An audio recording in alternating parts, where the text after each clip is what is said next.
일주일에 한 번 하는 거 약간 까먹고 다 안 좋은 거 아니에요?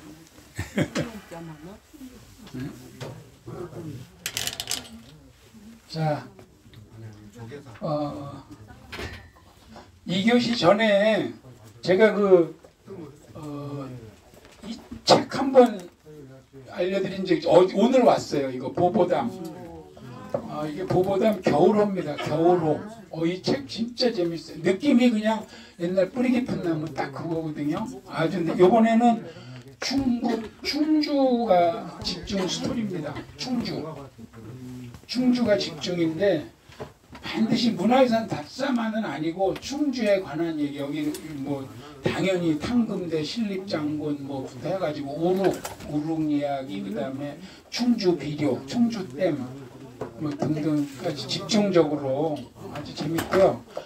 제가 소개를 마침 잘한 게 여기 낮장짜리가 하나 왔는데 금년도 봄호부터 4번 신청을 해야 준다. 그러니까 기존에 받던 분도 다시 신청하세요.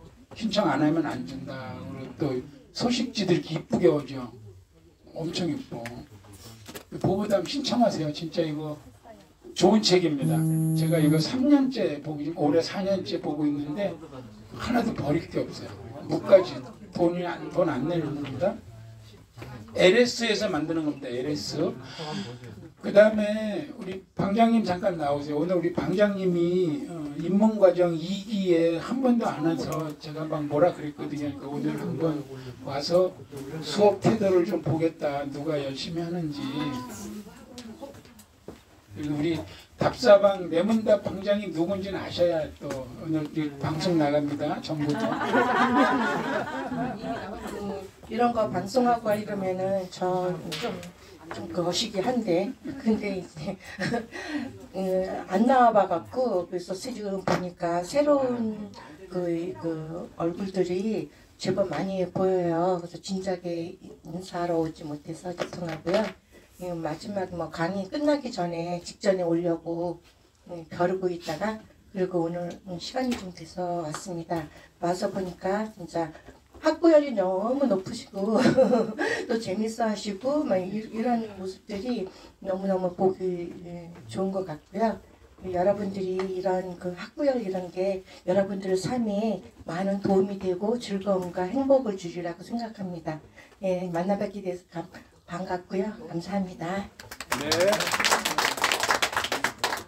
이제 답사방장님은 내문답 시작부터 저 같이 하고 있는데 참 열심히 하고 있어요. 제가 뭐 공고 반품 못 주지만 그래도 감사하게 열심히 하고, 또 우리 총무님은 양총무 있는데 양주현 씨 오늘 못 왔는데 다음에 또 기회가 되면 소개를 하도록 하겠습니다. 잠깐만요. 반장님 이것도 전국에 나가는데 저기 뭐야 어제 요번 주에 어제입니다. 어제 회장님 생신이셨고요. 그다음에 우리 내문답이 또 10주년이고 그래서 생일 숫자로는 안 했고요. 큰 초 하나로 했습니다. 자, 우리 다 같이 박수 치시면서 생일 축하합니다. 네, 고맙습니다. 이거 불어만 주시면 됩니다.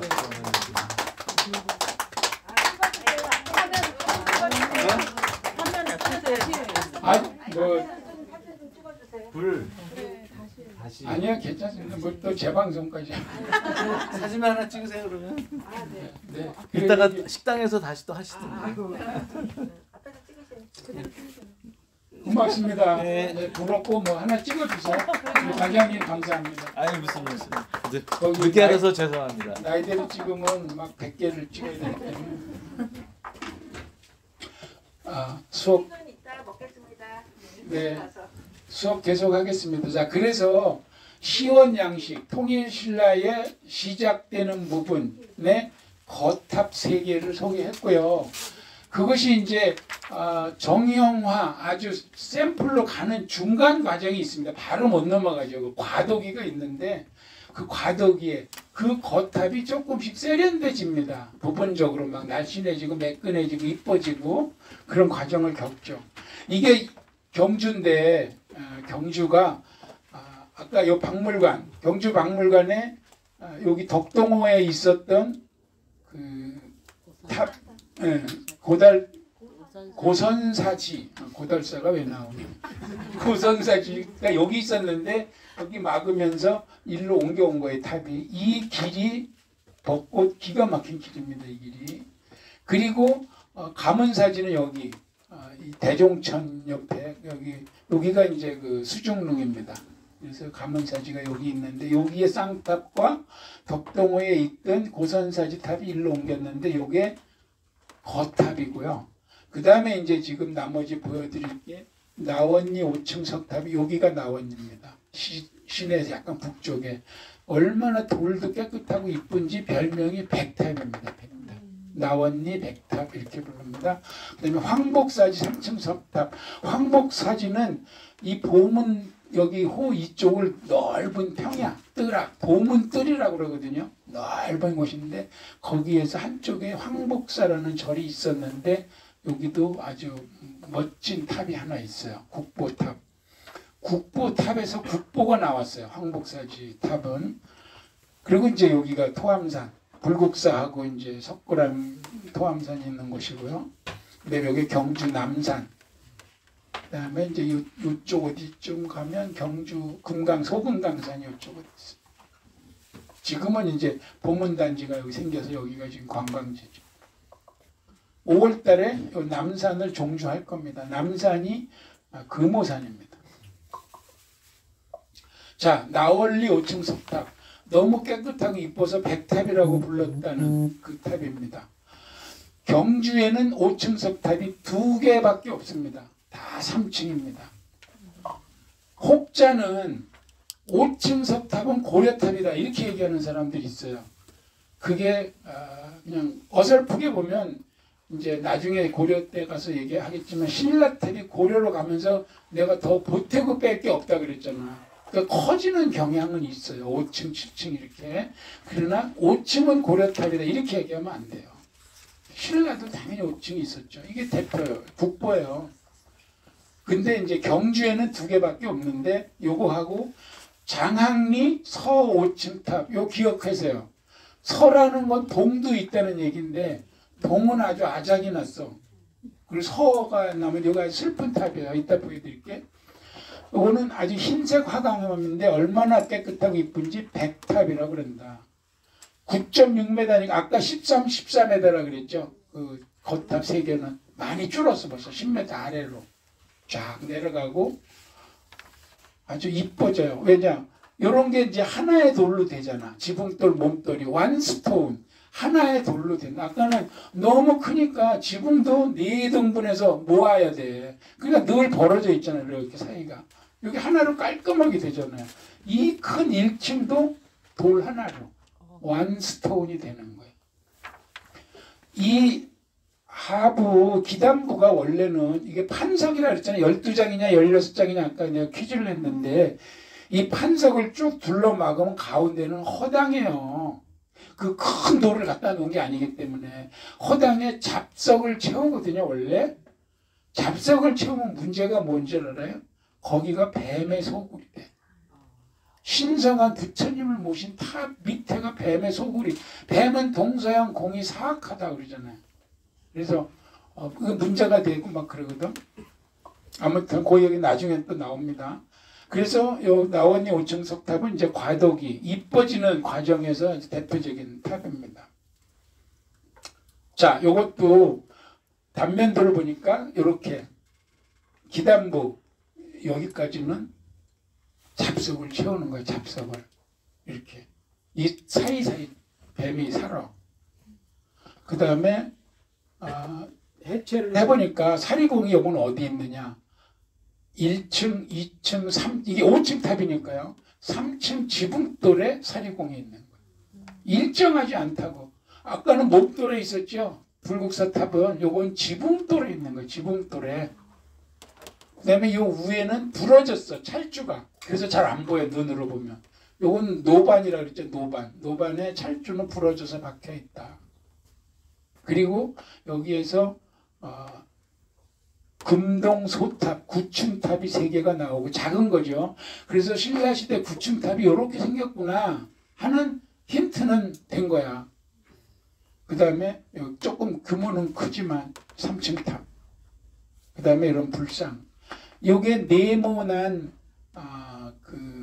이 함같이 된 동판으로 돼 있는데 여기에 무구정광 대다란이경이 나왔는데 저는 이것도 중요하지만 여기에 새겨져 있는 이 디자인이 대단한 거예요. 그 당시 미술 실력이 지금으로 봐도 손색이 없어. 컴퓨터로 그려도 이거만큼 못 그릴 것 같아.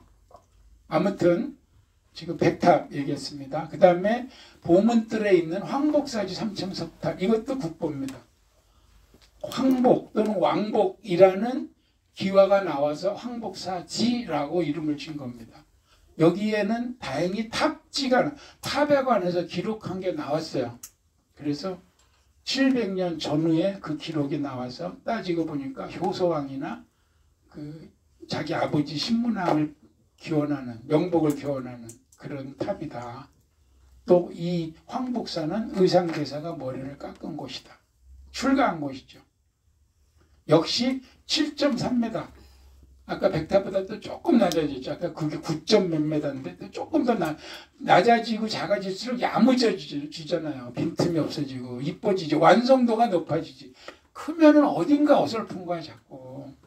그리고 여기에 아까는 여기가 2개, 여기가 가운데 기둥이 3개였었잖아요. 여기 또 줄어들어 그냥 2개로. 대략 그런 변화가, 완성도가 높아지는 그런 과정. 여기가 국보에서 국보가 나온 탑이라고 제가 그랬죠. 요거는 또 특이하게 2층 지붕돌에 이렇게 사리함이 있었어요. 2층 지붕돌에 탑마다 달라. 그러니까 옛날 우리 조상들이 현명에 일정한 데 갖다 놓으면 도굴꾼들이 일하기 쉽다니까요. 막 탑마다 달라. 근데 요거는 더더군다나 이렇게 파고 그 2층 지붕돌 위에가 3층 목돌이잖아요. 거길 또 위로 조금 왜? 여기 지붕을 덮어야 되니까. 이 정도로 아주 디테일한 거예요. 물론 우리는 볼 수는 없죠. 그렇게 했을 때 이제 도면을 그려놓은 거지. 그런데 여기서 뭐가 나왔냐? 이게 나왔는데 이 안에 금동불이 2개가 들어있었어요. 금불상. 요거는 통상 동이나 이런 걸로 금칠을 하거든요. 얘는 그냥 금이야. 자체가. 그래서 유일한 신라 금불상이야. 신라에서 발견된 유일한 온리 골드야. 그리고 아까 이런 데 막 기록이 나오는 거예요. 신문왕이 돌아가셨는데 그거에 대해서 명복을 이런 기록이 있으니까 언제 누가 왜 세웠는지를 알아요. 그래서 얘네는 따로 또 국보가 됐어요. 그래서 내가 항상 우리 회원들하고 저희 가면 국보가 나온 국보탑 기억하기 쉽게 하라고 그러는 거예요. 그 다음에 이제 완성 단계 들어가는 게 바로 불국사. 우리가 불국사 처음에 가서 초보자들은 다보탑이 멋있다 그럽니다. 다보탑 10원짜리 동전에 있는 거. 근데 내공이 쌓이면 아니야. 석가탑이 멋있는 거. 진짜 멋있는. 똑같아. 지금 국박에 방가 사위상 2개 있죠. 78호하고 83호인가? 그 2개인데 어떤 게 멋있어요? 그냥 이렇게 느낌으로 멋있다는 게 어떤 거야? 똑같아. 지금 제가 얘기한 거하고 석가탑, 다보탑 보듯이 그것도 83호가 멋져 보이나 보면 볼수록 볼매가 볼매 아시죠? 볼매. 예. 볼매는 78호예요. 심플한 삼관 쓰고 있는. 이것도 마찬가지. 요거는 제가 그 지붕 밖에서 이렇게 요것만 나오게 찍을 수 있거든요. 제가 찍은 거예요. 얘가 훨씬 멋스러운 거예요. 가서 보면 볼수록. 처음엔 얘가 멋있죠. 뭐가 많고 복잡하니까. 아무튼 이 탑이 신라 석탑, 통일신라 석탑의 표준이요 모본이다. 샘플이야 영어로. 그리고 이것도 서로 다른 탑이지만 1금당 2탑이에요. 대웅전 앞마당에 좌우에 서 있거든요. 이것도 쌍탑이라 그래도 돼. 옛날에 쌍탑 가지고 또 한 사람 막 그 언쟁을 한 적이 있는데 쌍탑은 반드시 똑같은 대칭의 모양이어야 되느냐? 아닌 거예요. 두 개면 쌍탑이지 뭐. 근데 요게 불국사 3층 석탑 국보지 21호 가문사지와 고선사지 탑에 80년 정도 지나서 등장을. 그러니까 과도기 거치면서 줄어지고 매끈해지고 완성도가 높아져서 이제 됐다 하고 나온 게 이거예요. 그래서 3층 석탑의 전형이다. 이름은 석가탑인데 별명은 무영탑이죠. 무영탑. 정식 명칭은 석가탑 아니에요. 불국사 3층 석탑이 지금 등록된 명칭이고 우리가 부르는 명칭은 석가탑인데 별명은 무영탑이에요. 그림자가 없다. 그래서 이거 석공이 누구냐? 솜씨좋은 백제 석공을 모셔다가 했거든요. 그러니까 그 석공의 부인이 남편이 보고 싶은 거야. 그래서 남편 보러 갔더니 보면 안 됩니다. 딱 막은 거죠. 부정탄다고. 그러면서 저기 가서 있으면 탑이 완성되면 그 호수에 탑이 쫙 모양이 비치니까 거기서 기다려라 그러는데 아무리 기다려도 안 나오니까 여자가 물에 뛰어들잖아요. 그래서 무영탑이야. 그림이 끝까지 안 나와서. 그래서 거기 호수 옆에 가면 지금 불상 하나 또 있어요. 그 전설에 연계된. 아무튼 그래서 석가탑이고 왜 석가탑이란 뭐냐 이거 줄임말이에요. 석가열의 상주 설법탑. 석가모니가 거기 계셔서 나온 그런 탑이다. 다른 말로 그 옆에 있는 다보탑은 다보열의 상주 증명탑. 즉 여기 탑 옆에 보면 이렇게 연화문이 이렇게 8개가 이렇게 있는데 영축산에서 석가모니 부처님이 법화경, 묘법 연화경을 줄여서 법화경이라고 하는데 설법을 했더니 꽃비가 내렸다고 그랬죠. 그때 다보열애가 부처님 말씀이 맞다 이렇게 증명한 그것을 탑으로 세운 거예요. 뭐 이거는 몰라도 됩니다. 아무튼 석가탑, 이 반대쪽에 있는 게 다보탑, 별명 무영탑. 그랬는데 이것도 자 재밌는 흑역사가 있어요. 1966년 9월 달에 도굴 사건이 벌어졌는데 미수에 그쳐. 왜? 아까 얘기한 대로 어디에 사리함이 있는지를 몰라. 도굴범들이. 여러분 도굴범들 무서운 얘기 제가 하나 해드릴게요. 이거 진짜 무서운 얘기인데 무를 세운 뭐 그런 무서운 얘기가 아니고 여러분들 그 대구에 개구리 소년인가 있죠. 5 그 나중에 그 최종 어떻게 됐지? 시신은 나왔나? 뭐 하여튼 유골이 나왔나 안 했는데 그런 유사한 동네에서 갑자기 아이가 없어지고 못 찾는 경우가 있잖아요. 그 영화들도 이거 나왔는데 아주 그 작가가 대단한 사람인데 옛날에 도굴범들이요.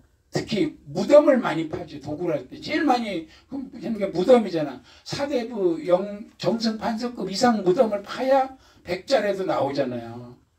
그러니까 시간 없고 그러니까 오랜 시간 할 수 없고 이목이 있으니까 이렇게 번화하게 못해. 겨우 조그만 구멍 뚫어놓고 애를 들여보낸다니까. 그 동네 애를 잘 꼬셔가지고 돈 주고 먹을 거 주고 너 내려가 봐라.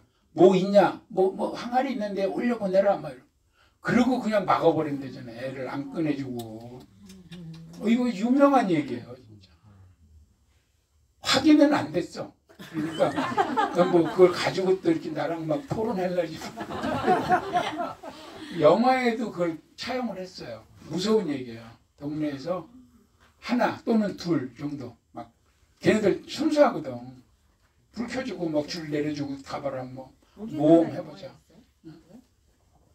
그러니까 그냥 거기까지만.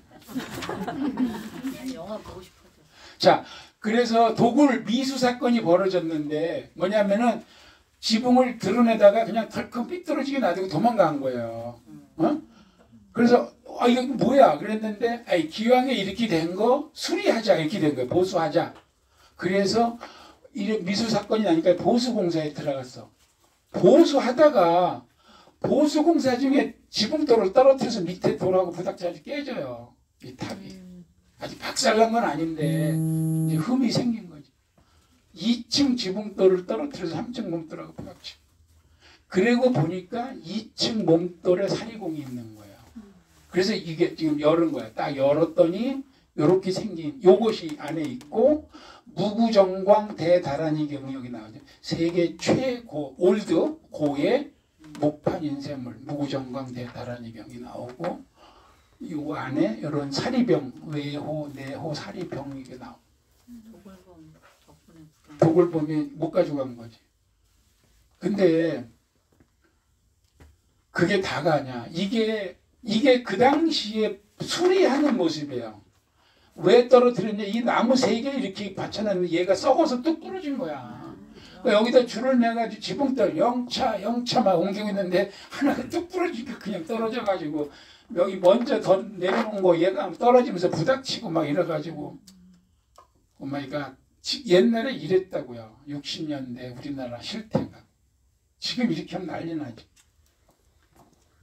그리고 그때 조선 고족도보라는 일제 때 그나마 그래도 걔네들이 행정이라는 게 있고 기록 분류 이런 게 있어서 그때 찍어놓은 사진에 보면 3층 위에 노반이 있고 복발이 있고 복의 앙화 이렇게 돼 있는 거예요.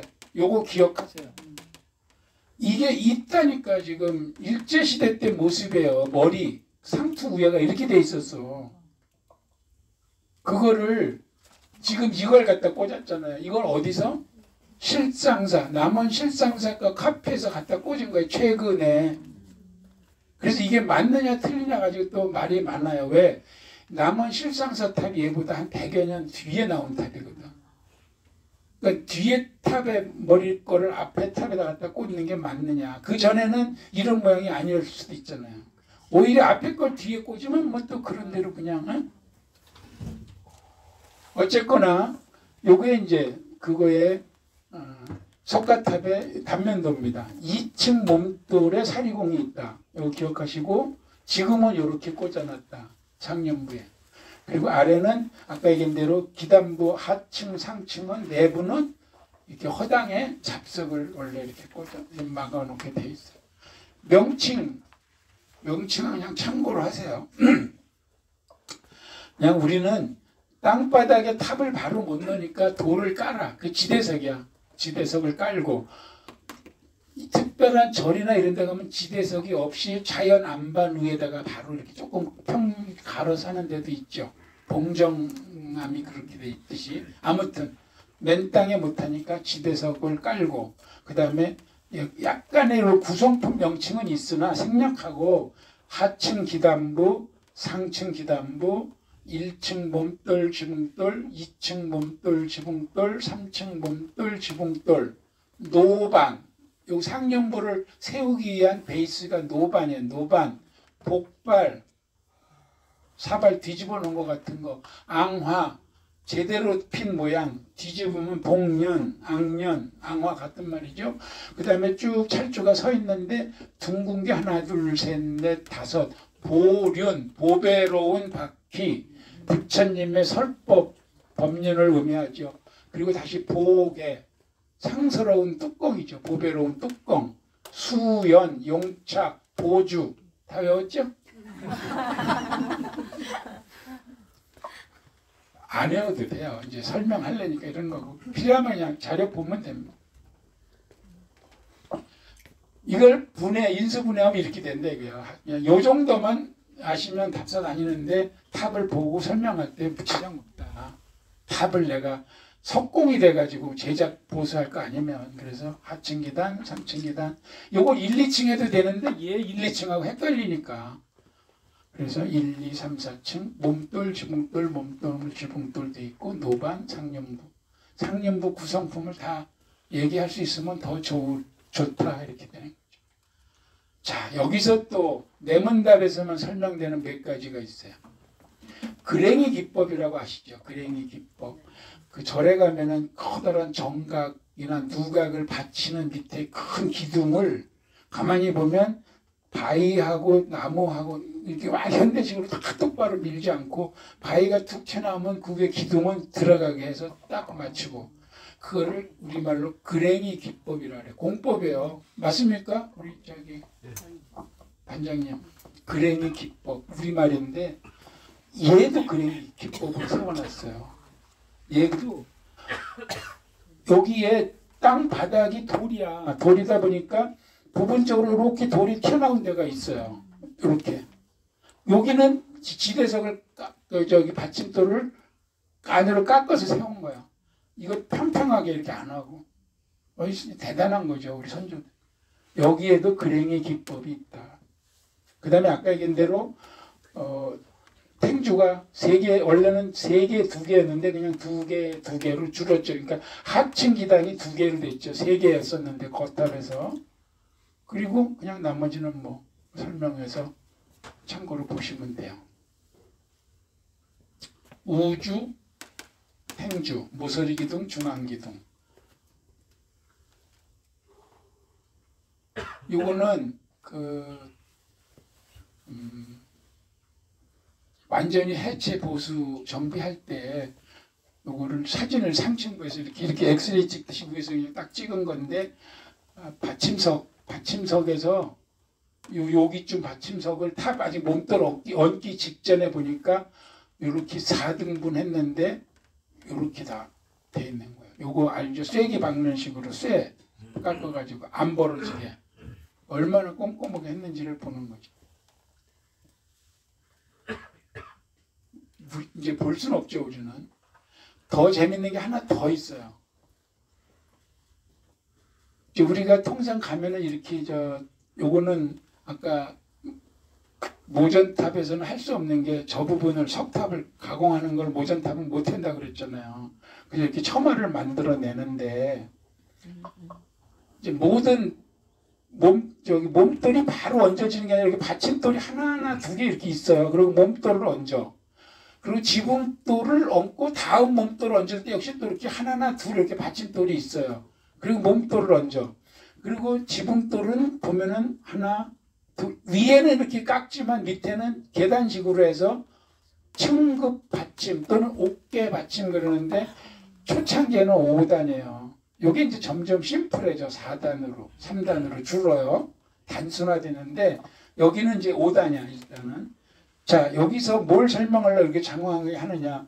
이 받침돌과 몸돌에 무슨 비밀이 숨어 있냐면 이거예요. 이 지붕돌이잖아. 아래층 지붕돌. 그죠? 그리고 이 받침돌이잖아요. 근데 얘는 2층 몸돌이 자기 받침돌을 자기 몸에 붙이고 있는 거야. 얘가 원래는 요 밑에 있어야 되거든요. 받침돌은. 요게 잘라지고 여기에 몸돌을 얹어야 되잖아. 근데 요 2층은 이 받침돌을 자기 몸에 붙이고 있어. 지붕돌은 그냥 끝나 민자로. 여기를 자세히 보시면 그렇다고요. 이게 보일 정도 되면 대단한 거예요. 진짜로. 이거 식별 못해요. 모르고 가면. 요게. 그러니까 통상 이렇게 돼서 여기까지 와가지고 얘가 딸랑 파운드 케이크 자르듯이 된 몸돌이 올라가야 되는데 얘는 자기 밑바닥을 자기 몸에 붙이고 있다고. 받침돌을 2층만 그거를 나중에 한번 눈으로 보시라고요. 그러면 몇 개 나오지. 그랭이 기법으로 깎았는지 그 다음에 2층 지붕돌하고 그 받침돌이 지가 한 몸으로 2층에 가지고 있는지. 여기는 보면은 이게 그냥 이 몸돌하고 떨어져 있거든. 당연히 떨어져 있다고요. 근데 얘는 당연히 않게 붙어 있는 거예요. 그 다음에 요거 이제 상년부는 이 사진을 보면은 이제 식별이 분명히 되고, 요거는 3층 지붕돌에 여기까지는 지붕돌 위에 노반, 베이스라 그랬죠. 이런 것들을 세우려고 그러보니까 뭐가 있어야 돼. 그게 노반이야, 노반. 그 다음에 복발. 말로는 사발을 뒤집은 건데 저거 학자들이 엄청 반대하는 거. 사발 뒤집은 거 아니다. 우리 남자들 술 먹을 때 제일 개매너가 뭐예요? 술잔 없는 거야. 안 받으면 내 술잔을 왜 없냐 이거야. 하물며 주발을 엎어?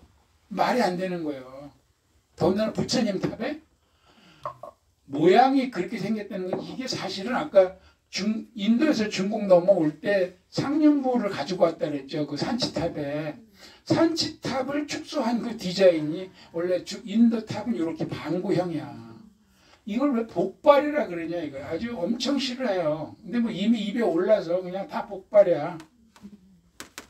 복발. 그다음에 앙화 위로 제대로 핀 꽃 5개. 부처님의 말씀을 전하는 전륜, 보륜, 보계. 요 보륜의 위에 조그만 미니 지붕이죠. 거룩하고 귀한 모양을 갖춘 지붕. 수연. 수연은 물을 의미하는데 뭐 의미가 있더라고. 하여튼 용차, 보주.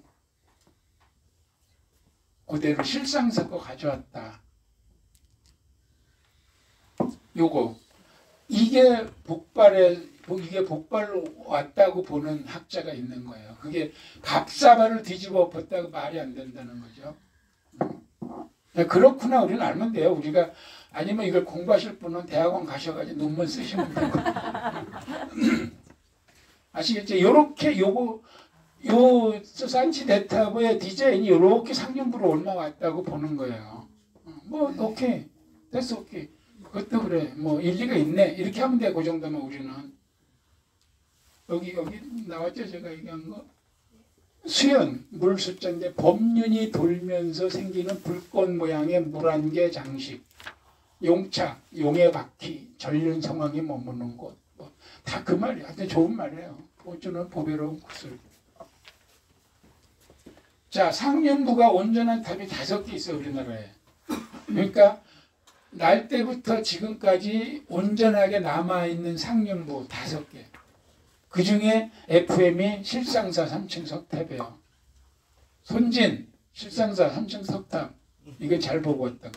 물론 여기도 동서탑이라 동서가 약간 보륜이 한두 개 쪽이 깨졌나 뭐 좀 차이는 있는데 아무튼 봉암사 3층 석탑, 실상사 3층 석탑. 그 다음에 우리 손진 씨가 여기를 안 가봤지. 백장암 올라갔어야겠는데 산내암자 거기에 3층 석탑. 오대산 월정사의 8각 9층 탑. 이거는 이제 고구려 쪽 그쪽 탑이 내려온 걸로 보는데 공주 마곡사 라마교 올렸다고 보는 5층 석탑. 5개가 그나마 올드한 탑 중에서 제대로 남아있는 탑. 불국사 석가탑은 요거 가져간 거예요. 그래서 요게 월정사 8각 9층 탑의 상륜부입니다. 그래서 우리가 말하는 상륜부란 이거 맞나? 가만히 있어. 갑자기 내가 자신이 없네. 이상자인가? 윗상자 아닌가? 이게 맞네? 갑자기 순간 내가 자신이 없어지네. 쭉 설명한 거 그냥 참고를 하시고요. 아까 얘기한 대로 요거 고선 사진은 이렇게 특이하게 이렇게 좁아졌다. 다 넓어지는데 그거 생각하시고 산치탑에서 요것이 그대로 줄어서 디자인화됐다고 주장하는. 그래서 복발이라 그러면 안 된다. 그 얘기 제가 아까 설명한 겁니다. 그래서 이렇게 산치 대탑의 반구형 모양. 요 위에 요게 원래 일산, 옛날에는 귀한 분한테 일산을 씌워줬다 그러는데 그거의 상징이라고 보고 요게 노반화되고 이렇게 된 거라고 보는 거죠. 저기는 서로 윗상자 쓰셨는데 응? 상자가 저에는 또 이거 요거는 윗상자 같다고 내가 지금 그러잖아. 아까 그게 오탈자 같다. 서로 상자가 맞아요? 서로 상자가 맞아요? 예. 근데 얘는 또 상륜이에요. 따로 쓰네. 논문을 다시 얘가 맞는다 이거죠? 네. 네, 오케이. 저도 가끔 하다가 헷갈릴 때가 있으니까. 그 다음에 이제 불국사 탑 얘기 여기까지 길었죠. 그냥 요거만 알아도 오늘 완성이 돼요. 근데 그거에 못지않은 탑. 이거 보러 불국사 갈 수 없잖아. 얘는 국박에 있어요. 그래서 이거 내일 가보셔도 돼. 갈항사지. 갈항사는 김천에 있었어요. 거기에 지금도 그 갈항사지 지역에는 편말이 박혀 있어. 탑이 있었다고. 국박으로 올라왔다. 이게 동서 3층 석탑인데 얘도 국보입니다. 이게 불국사 3층 석탑 버금가는 우리말이죠. 으뜸과 버금이라고 그러잖아요. 그죠? 버금가는 못지않은 그런 탑이라고 하는데 얘는 또 사연이 많아요. 이거 한번 봐야 되는데 한번 조금 봅시다. 가랑사지에 있다가 일본으로 반출될 뻔했던 그래서 붙잡아 놓은 게 그래서 서울에 있는 거예요. 이게 경덕왕 때 건립을 했는데 아까 제가 얘기했죠. 탑이나 뭐나 발견된 게 글씨가 나와서 스토리 나오면 값이 확 올라간다고. 얘도 이 얘기가 나온 거예요. 그래서 아는 거야. 경덕왕 때에 건립을 했는데 이 탑에 여기 글씨같이 보여요? 쌍탑이니까 동탑 기단부에 몸돌 말고 기단부에 글씨가 써 있어요. 이거를 해석해 보니까 경덕왕 때에 오빠와 두 자매 세 사람이 누구냐? 원성왕, 생무, 이모부 세 사람이. 다 형제죠. 그러니까 형제자매, 남매지 남매. 남매간에 셋이서 이 탑을 세웠다. 그래서 이 탑을 세우고 원성왕이 왕이 됐나? 이렇게 지금 또 그럼 신라 역사를 볼까? 그럼 신라 역사를 공부하게 된다니까. 38대 왕 원성왕 김경신.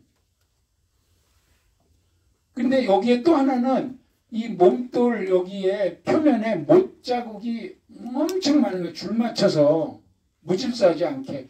그러니까 많은 데코레이션 그 물건들이 붙어 있었다라고 추정이 되는 거죠.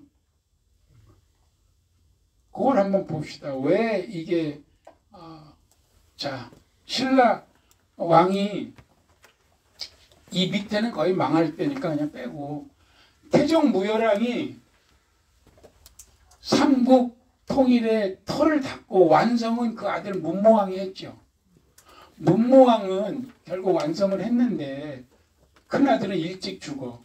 그 밑에 아들이 신문왕, 아까 얘기한 대로 가문사를 세웠지, 아버지를 위해서. 그 신문왕이 장남, 차남이 이어받는데 효소왕, 성덕왕이에요. 여기에 다 이렇게 짧은 사람들은 항상 문제가 있는 왕들이야. 근데 삼국유사는 제가 얘기했죠.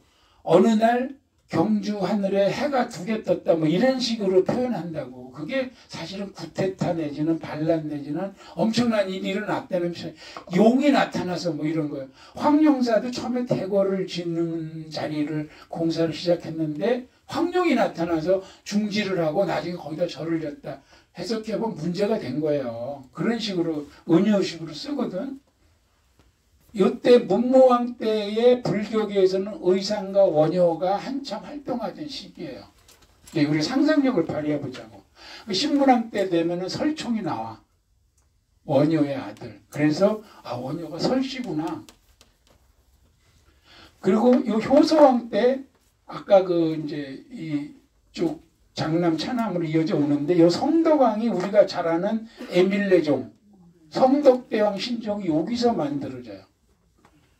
그래서 이 성덕왕이 다시 효성왕, 경덕왕 나오는데 효성왕만 5년밖에 안 되죠. 문제가 있는 왕이야. 세부적인 건 그냥 네이버에 물어보기로 하고. 그래서 효성왕, 경덕왕 오는데 이 경덕왕 때 가랑사지 상탑을 세웠다고 아까 거기에 나온 거예요. 그러면 그 주체가 누구냐 하면 이 주체가 원성왕이야. 38대 여기 아직 35대인데 횟수로 여기가 740년이고 여기 780년이니까 3, 40년 전에 왕이 되기 전에 저 탑을 세운 거야. 엄마, 이모, 외삼촌, 삼남매가 자기 그 아들을 조카를 위해서. 이게 어디서 문제가 되냐면은 이 경덕왕의 아들 해공왕이 8살에 임금이 되고 20살 정도밖에 임금을 못했는데 이때 반역이 일어나거든요. 용이 나타나는 거야 막. 그래서 둘이 크게 갈라져서 여기에 계속 반복된 반란은 빼고 그냥 결정적인 거.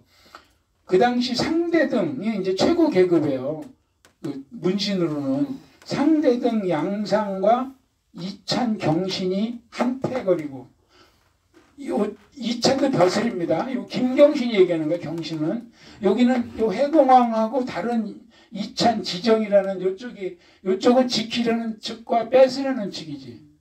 반란이 일어나서 얘네가 이겨요. 그래서 이 양상이가 먼저 왕을 해. 36대를 이어받아. 근데 5년밖에 못했는데 얘는 문제가 있는 게 아니라 이때 이미 나이가 너무 많아. 이 짓을 벌여서 뺏어왔을 때 이미 올드맨이야. 그래서 같이 거들은 얘가 38대 왕이 되는 거야. 그랬는데 얘가 된 거는 뭐라고 돼 있냐. 이때 김주원이가 나타난다고. 얘 김경신이보다 왕이 즉위 우선순위가 높아. 누가 봐도 얘가 왕이 돼야 돼. 근데 나중에 뭐라 그래? 그 중요한 이제 쉽게 요새 말로 하면 국무회의를 열어야 되는데 왕을 정하려고 경주 거기에 갑자기 큰 물이 불어나서 김주원이가 못 건너왔어. 못 왔어. 그래서 이건 하늘이 아웃시킨 거구나. 네가 해야 되겠다. 그래서 김경신이가 됐다고 전해져요. 그러나 그거 학자들은 천만의 말씀 그런 게 어디 있어요. 밀려난 거지 파워게임에서. 그 얘는 어디로 가? 강릉을 포함한 곳이 명주군 가서 명주군 왕의 칭호를 받아. 그리고 강릉 김씨의 시조가 돼요. 김주원이가. 그래서 강릉 옛날 고속도로 대관령 구비구비 고속도로 내려가서 딱 평지에 떨어지면 명주군 왕릉이 있어요. 거기에 이 김주원이가 김경신한테 밀려난 자기가 우선순위임에도 불구하고 밀려난 사람이 거기 있어. 여기 3대가 내려갔다가 반란을 일으켜서 진압되는 바람에 그냥 뭐 명주군 왕의 어떤 그 뒷이야기는 없는데 강릉에서는 그 강릉 김씨 프라이드 대단합니다. 김시습이가 바로 강릉 김씨. 왜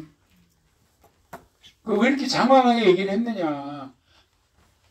지금 우리가 탑을 설명하면서 부처님을 모신 불탑, 불교의 탑신앙, 사리신앙을 얘기하는데 뜬금없이 왕이 되고 싶어서 세우는 이런 탑도 나오는 거. 이게 그 완성된 탑에 버금간다고 그랬잖아요, 지금. 응? 불국사 탑에. 이런 히든 스토리가 있는 거예요.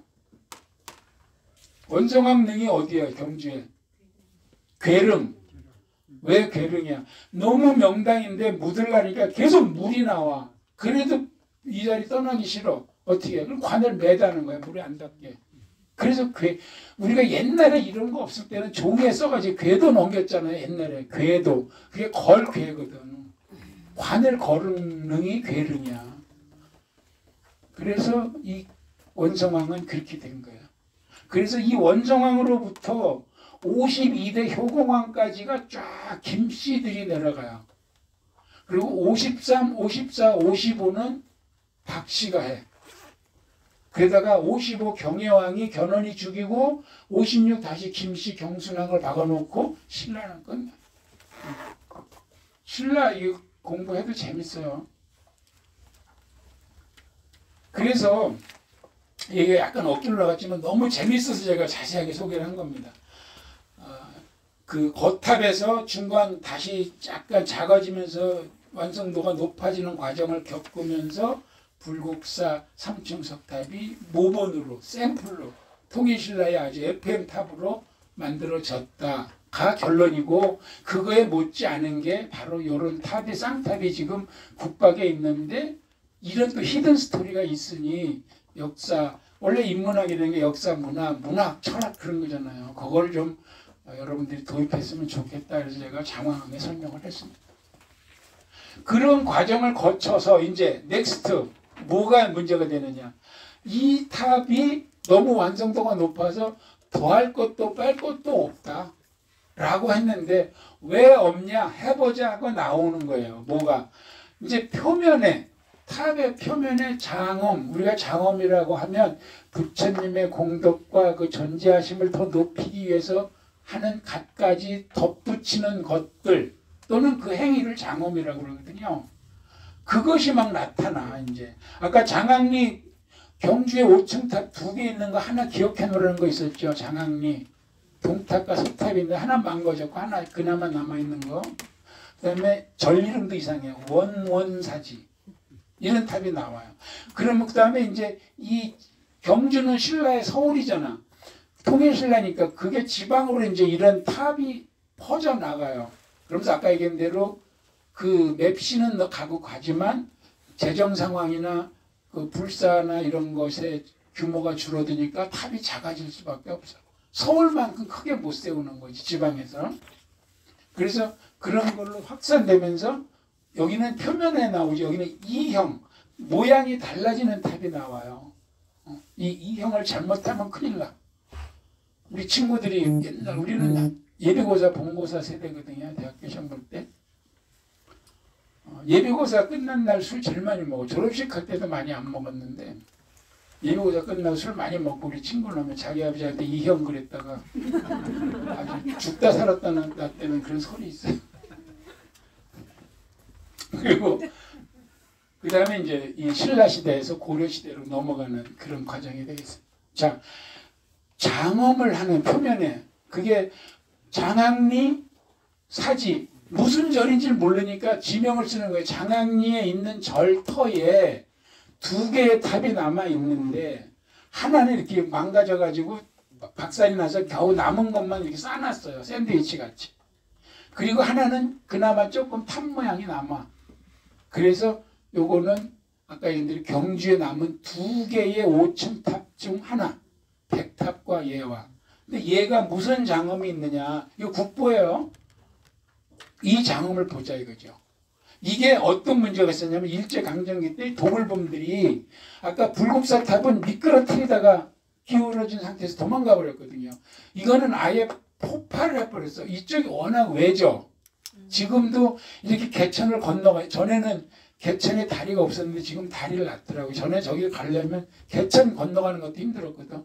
그러니까 그 옛날에 1933년 이때는 폭약을 써도 문제가 없을 정도 외진데요. 그러니까 아예 폭파시켜버린 거예요. 5층 탑이니까 크잖아. 2개가 서 있으니까 빨리 그냥 하려고. 그러다가 하나는 아주 그냥 아작이 났어요. 그리고 가운데에 섣불상도 있었어. 그것도 부셔졌어. 참 문제예요 이게. 그래서 서탑은 어떻게 남은 거를 끼워 맞춰서 5층 모양을 만들어 놨고 동탑은 막 굴러떨어진 거 모아놨는데 아까처럼 이렇게 5개 그냥 샌드위치밖에 안 된 거야. 그리고 이 깨진 석불 부처님 이거는 경주박물관으로 옮겨가지고 최대한 성형수술을 해서 놔뒀어요. 지금 가면 볼 수 있습니다. 아니요, 수장고에 있어요. 아니 밖에 있어요. 밖에. 아니 수장고 들어갔어요. 얼마 전에. 아 그거는 모르지. 중간 들락날락 하는 것까지는 제가 모르겠어요. 그 다음에 이제 5층 탑 모양을 갖춘 서쪽 탑이 1층 몸돌에 이런 걸 새긴 게 이제 드디어 장엄이 시작됐다 그랬죠. 그래서 요거만 하고 끝냅시다. 몸돌에 이렇게 새기는 거예요. 문비라 그랬죠. 문비. 문자, 문비자, 문비라고 부르는데 문에 있는 것처럼 약간 입체감을 주고 문고리 2개에 좌우에 인왕상이 서 있는데 인왕상은 아와 흠을 한다 그랬죠. 입을 벌리고 다물고 공격과 방어요. 기독교에서 말하는 나는 알파요 오메가다 하는 말하고 똑같은 거. 시작과 끝이고 처음이고 마지막이다. 그러니까 모든 것이다. 인왕상의 좌우가 지키는 문고리가 확대해서 보면 귀면상, 귀면 도깨비나 귀신 머리가 문고리를 입에 물고 있듯이. 이거 멋져요 진짜 가다 보면. 아까워 죽겠어. 이런 걸 폭파시켜 버려가지고. 이런 게 이제 시작이 되는 거예요 탑에. 이게 깨진 부처님이야. 성형수술이 막 자국이 났죠 이렇게. 이 뒤에 광배도 이런데 못 찾은 거야. 이게 그 밑에 이렇게 받침대까지 요거는 아주 새로 아예 깨끗하게 만들었고 이 받침대가 현장에 남아 있어요. 그 탑 옆에. 이게 깨져 있는데 너무 멋진 게 여기에 사자가 덤벼. 해블차 이런 자세로 너무 귀여워. 그게 아까워 죽겠어요. 그리고 요게 이제 경주박물관 뜰에 있었는데 뭐 들어갔다고 얘기하시니까 부처님이 이제 들어갔나 봐요. 그건 모르겠고 아무튼 밖에 있었어요 계속. 그래서 우리가 이 부처의 높이를 따질 때 4.8m거든요. 우리가 부처님을 얘기할 때 장육불이라 그래요. 장육불. 부처님은 장육불이라고 그러는데 장육불은 사이즈 얘기하는 거예요. 16이라니까 장이 열이야. 6. 그 16이죠. 한 척을 이 척이나 이런 도량형 이런 거는 연도 따라 왕조 따라 조금씩 다르기 때문에 뭐 23cm냐 뭐 25cm냐 이제 막 디테일하게 들어가면 복잡한데 그냥 쉽게 우리는 답사꾼이니까 30cm 잡으면 368에 3m잖아요. 4.8m. 크기가 부처님을 세울 때 샘플이에요. 그래서 장육불이라고 한다. 이런 거 요거 현장 가면 진짜 이뻐요. 그러니까 그림으로 그렸잖아 이렇게. 요거 제가 확대해서 찍은 거. 이거 다 제가 찍은 겁니다. 포온 거 아닙니다. 그리고 요 사자가 들어가 있는 요 자리를 요걸 안상이라고 그러거든요. 안상. 안상이라고 하면 글자로만 보면 코끼리 눈이라는 뜻인데 코끼리 눈이 이렇게 생겼냐? 그건 아니고 코끼리 눈에서 따와서 불교에서 디자인을 한 거예요. 그러다 보니까 이런 모양 난간도 저렇게 생기고 돌에도 저렇게 새기고 탑 밑에도 이렇게 새기고 하여튼 다 안상입니다. 자, 요거 하고 마칩시다.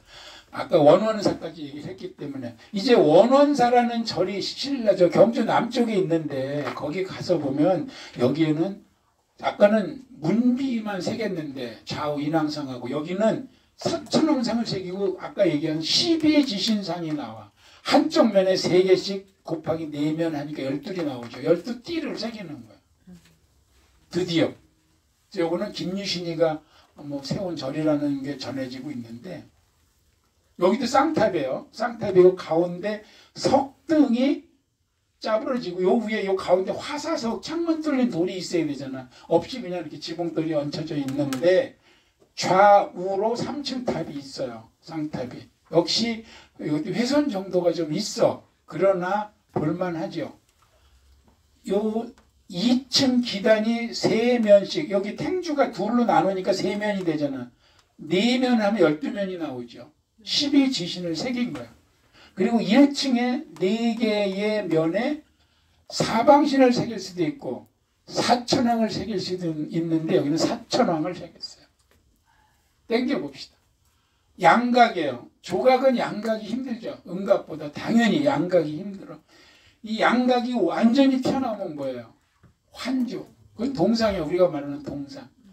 이게 양각의 정도가 심하면 거의 뭐 환조에 가깝게 이렇게 표현하거든요. 뚜렷해요. 제일 멋있는 것만 골랐지. 이런 거는 구름을 밟고 서 있는 대단한 모습이죠. 그리고 요 밑에는 12지신, 여기는 사천왕.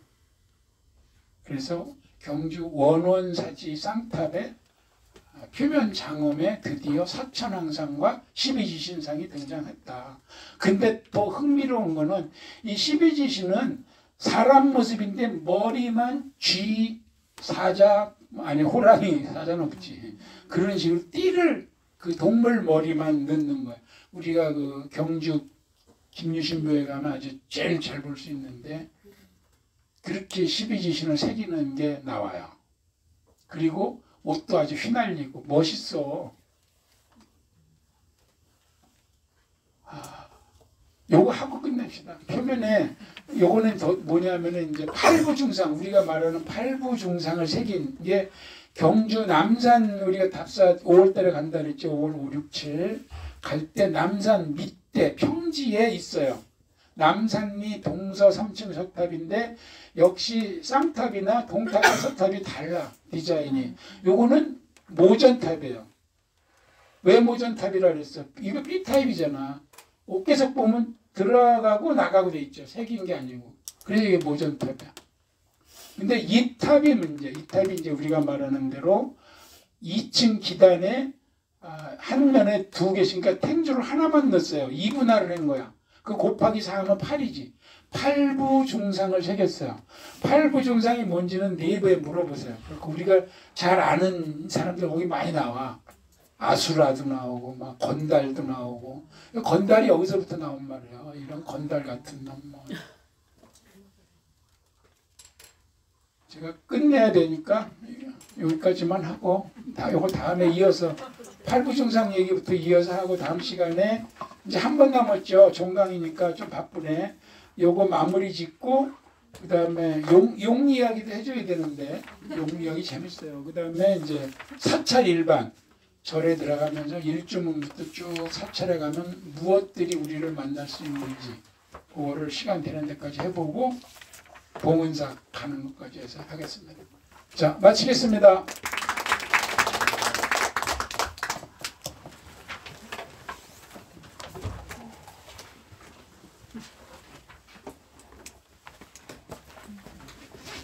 이교시도 좀 보셨나? 8명밖에 안 보네.